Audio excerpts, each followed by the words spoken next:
Somos tan tontos de pensar que no podemos influir en la economía. China es indudablemente un país sumamente capitalista. No puedes llamar a un país socialista cuando ni la mitad de empresas son estatales. Y por eso China es mucho más inteligente que nosotros. Y no es porque sea autoritaria. De hecho, yo creo que eso es un error. Es una idea bastante absurda. El problema para mí de que Occidente no se compare con China en cuanto a la economía es que en favor de sagradísimo y veneradísimo libre mercado, nos negamos constantemente a crear empresas que sean del Estado, sobre todo en la TAM. Y de verdad yo no entiendo. Somos tan tontos de pensar que no podemos influir en la economía. Somos tan tontos de creernos el cuento de que el Estado es completamente incapaz de incentivar la empresa. ¿No está acaso Tesla fuertemente subsidiada por Estados Unidos? Y Estados Unidos es un país que invierte fuertemente en empresas. ¿Y no es acaso el Internet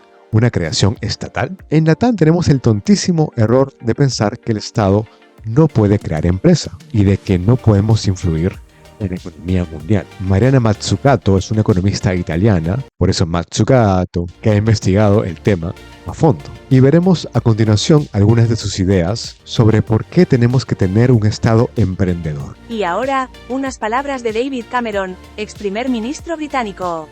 Noten sus palabras fuertemente antiestatales. Announced today that we are going to be taking on the enemies of enterprise. The enemies of enterprise. The bureaucrats in government departments who concoct those ridiculous rules and regulations that make life impossible, particularly for small firms. La retórica contra el Estado emprendedor es demoledora. Se asume a priori, es decir, antes de cualquier experiencia, que el Estado es mal administrador. Existiría, en tal sentido, mayor libertad para el ciudadano únicamente por el hecho de que el Estado no se inmiscuya en sus asuntos, es decir, en la actividad empresarial. Se asume que el Estado está en sí mismo contra el ciudadano. Peor aún, se asume que el Estado, al no estar motivado por ganar dinero, es menos eficiente y se asume que el único motivador de la acción humana es el dinero. Incluso algunas posiciones como la de The Economist en 2011 asumen que el Estado es indubitablemente el ejercicio de la autoridad por coerción que puede ralentizar la economía, o sea, hacerla más lenta. Lo llaman el Leviatán Hobbesiano. Esto hace referencia a las ideas de Thomas Hobbes, aquel filósofo que coloca al Estado como un mediador coercitivo frente a los hombres, pues estos suelen estar principalmente motivados por deseos egoístas. Para Hobbes, el hombre necesita un freno que lo limite, o sea, requiere un Estado. Pero, ¿no es el Estado acaso una máquina de funcionarios ineficientes como perezosos? Nos preguntamos cuáles son los principales problemas de la gestión pública en el Perú. ¿Por qué no es eficiente ni se aplica para todos por igual? La mayoría de estas deficiencias se evidencian en la cantidad de denuncias existentes de casos de corrupción en todos los niveles de gobierno. El principal problema que enfrentamos en esta materia es la designación de personas sin competencias éticas o profesionales que buscan entrar a trabajar al Estado para sacar provecho de los recursos o del cargo. Muchos de estos funcionarios no cuentan con capacidades profesionales o el perfil técnico requerido para el puesto. Como los cargos son de confianza, esta elección puede ocurrir a dedo o conseguirse solo por el hecho de haber acompañado a la autoridad electa en campaña electoral, independientemente de la experiencia académica y profesional. Y en efecto, un Estado que gasta demasiado y es muy grande puede ser problemático. La expansión de este hasta el ridículo puede ser un problema porque se suelen crear trabajos inexistentes para amigos de los funcionarios públicos. O B, se puede invertir en aspectos que no tienen un plan claro sobre su aporte social. Un ejemplo de ambos es cómo algunos presidentes peruanos han invertido en un chamán. Y acá no estoy bromeando. Esto es 100% verdad. ¿Por qué invertimos en medicinas que solo brindan un efecto placebo, como el chamanismo, en lugar de reales psicólogos que nos den herramientas para lidiar con el estrés? Mazzucato apunta a que lo decisivo en el gasto público, o sea, en el gasto del Estado, no es cuánto se gasta, sino en qué se gasta. Gastar en burocracia que detenga la inversión es ciertamente mucho menos eficiente que brindar salud o educación, que sí tienen beneficios sociales y económicos a largo plazo por invertir en el capital social. ¿Pero acaso el Estado ha demostrado ser eficiente alguna vez? Son una manga de vagos que quieren vivir de nosotros, carita enojada. ¿Quién inventó Internet? ¿Fue este tipo? ¿O tal vez este? ¿O acaso fue este otro? Internet no se inventó por una sola persona, hizo falta mucho tiempo y las ideas de muchas personas para llegar a lo que hoy llamamos Internet.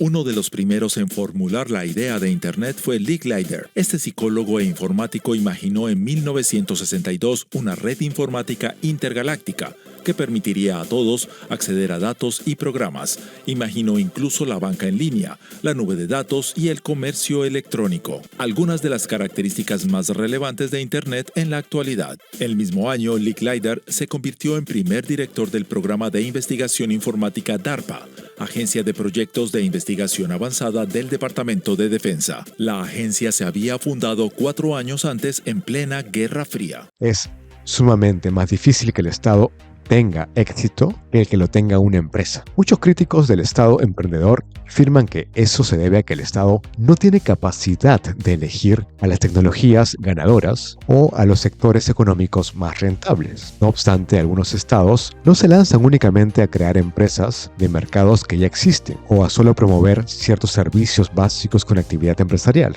La audacia de un estado es ser mucho más que eso. Su interés ha sido, por ejemplo, alargar los años dorados de una industria que ya puede estar madura, como el transporte, o, más importante aún, tratar de lanzar nueva tecnología. Ejemplo de lo primero es el intento americano por crear un transporte aéreo supersónico en los años 60. Fue un fracaso. Pero otro ejemplo es el que acaban de ver, el Internet como una creación de muchos actores que inició con una iniciativa estatal. El fin de conseguir el Internet era mucho más importante que un retorno a corto plazo de la inversión inicial. Las empresas, con una visión más pequeña y enfocada en el dinero, no ven interesante la inversión a muy largo plazo en tecnologías con alto riesgo. Más aún, Estados Unidos invierte constantemente en tecnología, incluido Silicon Valley. Ejemplo de eso es PAR. Although we generally associate technological advancements with the companies that successfully commercialize them, there are often underappreciated bodies toiling away behind the curtain. In many cases over the last 40 years, Xerox Palo Alto Research Center, today known as PARC, has been that hidden player, inventing many of today's ubiquitous technologies or refining them from abstract concepts. Launched as a development arm of Xerox Corporation in 1970, PARC has played an instrumental role in the engineering of laser printing and many of the technologies that compose the personal computer. Most famously, the Graphical User Interface, or GUI, used in the Xerox 8010 Star Information System in 1981, followed by the Apple Lisa. A ningún inversionista le conviene invertir cuando existe demasiado riesgo. Es decir, les da miedo que su inversión no tenga ganancias y peor aún, tenga pérdidas. Solo algunos pocos suelen hacer eso, pero usualmente son los traders dentro de la bolsa. Esto se debe a que tienen poco miedo al riesgo y prefieren asumir mucho riesgo y ganar mucha plata rápidamente. Es una especie de apuesta informada. Por eso el venture capital, es decir, los que invierten en startups, no llegaron a invertir tempranamente en industrias nuevas como el internet, la biotecnología o la nanotecnología. Se demoraron hasta 15 o 20 años para recién invertir. Para ellos era muy arriesgado invertir en objetivos tan nuevos, pese a que venture capital quiere decir literalmente un capital que toma riesgos. Por el contrario, el Estado puede usar parte de su presupuesto en estas aventuras extremadamente riesgosas, que cuando funcionan multiplican la actividad económica y por consiguiente aumentan el crecimiento. La innovación podría tener fines industriales, pero también tienen mayores fines sociales. Probablemente esto último no es necesariamente el fin de las empresas. ¿Y Apple? ¿Esa empresa no es acaso la más innovadora de nuestro ciclo? Le gana al Estado con sus Apple Vision Pro.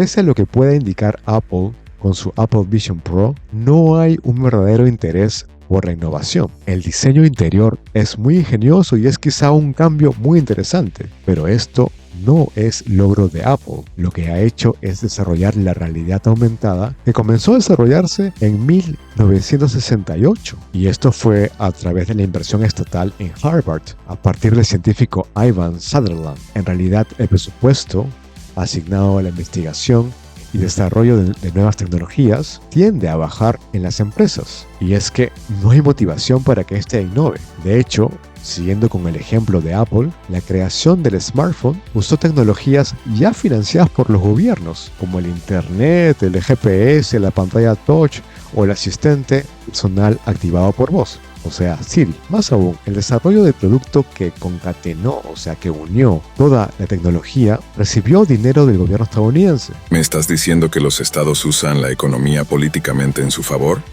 Sí.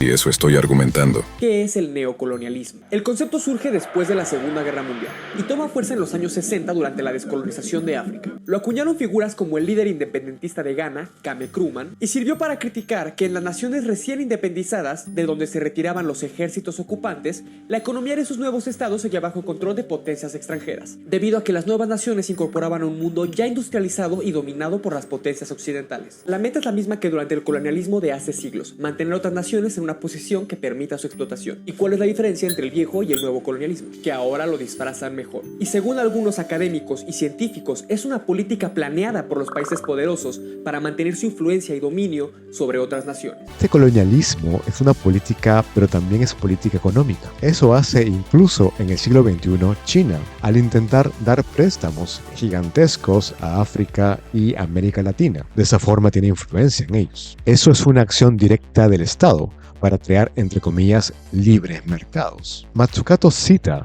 a Polanyi para explicar que una economía basada en el libre mercado es, en gran parte, sostenida por el Estado. El mismo Adam Smith explica esto, porque aboga por políticas públicas que liberalicen el mercado frente a un Estado mercantilista de su época, pero que regulen moralmente el mercado, es decir, sirvan de intermediarios para las transacciones económicas. Adam Smith no es ese paradigma libertario de libertad absoluta, que nunca existe. Otra perspectiva de Smith, ya muy discutida hoy, es que el Estado se encargue de las escuelas, hospitales y transporte, por no ser bienes que deban regirse por el beneficio económico a los dueños de las empresas. Todo esto es un plan estatal. Decidir liberalizar la economía es también una decisión estatal, no un estado de naturaleza. No es que exista un estado de absoluta benevolencia que se mantenga este capitalismo, es un orden que se crea y se recrea por los estados. No es natural. Toda revolución tecnológica ha sido promovida por el Estado, y eso es lo que ha hecho crecer la economía, no los bondadosos empresarios que, entre comillas, son tan buenos de darnos trabajo. En los 2010 vivimos una primera revolución tecnológica y no nos dimos cuenta. Nadie se preocupaba por la cantidad de información personal que le brindábamos a las redes sociales y mucho menos nos interesaban temas como la desinformación o la sobreinformación o las ramificaciones psicológicas que Internet iba a provocar en la gente. Hoy esas problemáticas gobiernan nuestra vida. Lo interesante del video que acabamos de ver es que, de verdad, el poder haber innovado con Big Data, el marketing cambió totalmente el juego. Hoy en día muchos influencers de TikTok y otras plataformas recomiendan constantemente trabajar en esta área, por lo mucho que se puede ayudar con estas herramientas a las empresas y lo mucho que puede pagar y conseguir nuevos clientes. Esto es lo explosivo de la tecnología. Hasta antes del trabajo de Solow en 1956, se pensaba que el crecimiento económico ocurría solo por dos variables: capital, o sea, dinero invertible, y por el trabajo, cuánto se produce por hora. Con Solow se agregó una variable más, la variable de la tecnología. En otras palabras, un avance tecnológico explica mejor el crecimiento económico que el solo considerar el capital y el trabajo. Un cambio en la tecnología puede aumentar el tamaño de la economía al requerir más personas especializadas que puedan manipular la tecnología nueva. Esta es la idea de Mazzucato. Requerimos invertir en empresas que puedan desarrollar tecnología, que puedan concentrarse en crear tecnología. ¿Recuerdan alguna tecnología tan buena que cambió el destino de un país? Ese es el caso de Nokia en Finlandia.